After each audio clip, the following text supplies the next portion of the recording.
Hi, Grandma Abuela here. Not here with the kids. That's what I call my dogs. There's old Sanji. There's Indiana Jones. And here's little Zodi. You know, we've been going for hikes all summer long and into the fall, and then we quit for a while because it turned cold. But today's just such a nice day. I decided I needed to take them for a hike. And in all this time that I've been hiking, with the dogs, without the dogs, whatever, I haven't seen a rattlesnake. Lots of lizards, but no rattlesnakes. And today I saw a rattlesnake. I want to show it to you real quick.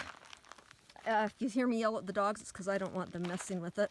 This is going to be kind of hard to film because I've got little Zodi in one hand and I don't want her getting near it. Zodi. Okay, so there's the snake.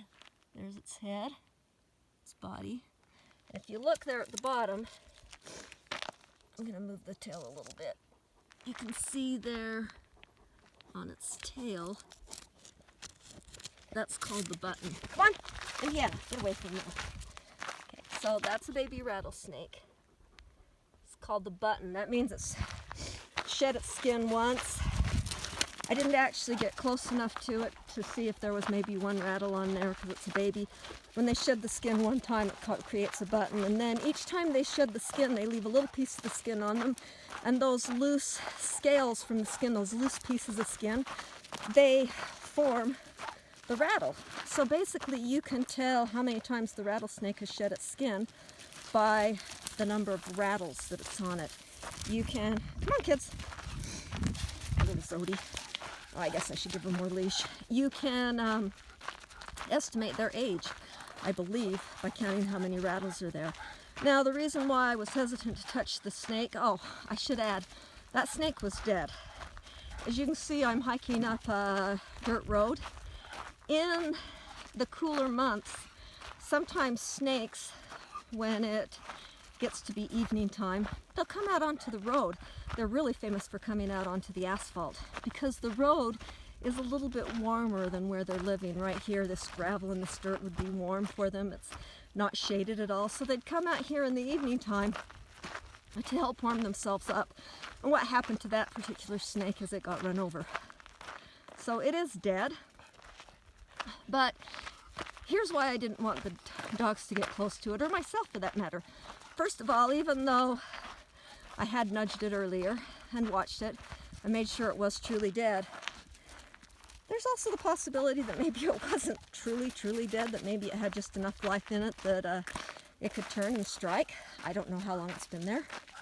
Second of all, I mean, rigor mortis hadn't set in because I was able to move its body a little bit, so it hasn't been dead that long. And the other thing you need to know about rattlesnakes is they are capable of still injecting poison after they're dead. So you really want to be careful around a snake.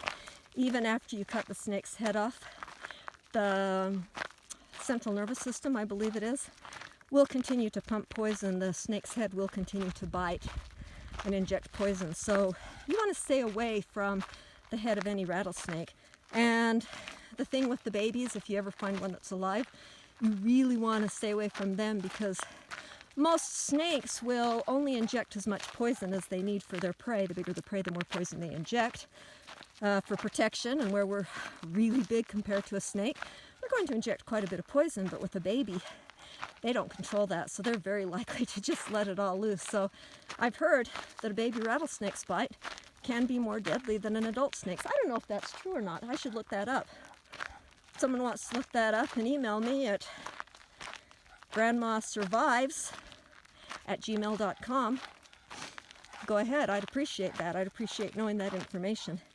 Anyways, that was my little experience with a rattlesnake. The only one I've seen this year. I find it interesting that all the times I've been out here, the only snake I've seen was dead. It's not to say they're not out here. It's just that I choose not to see a snake.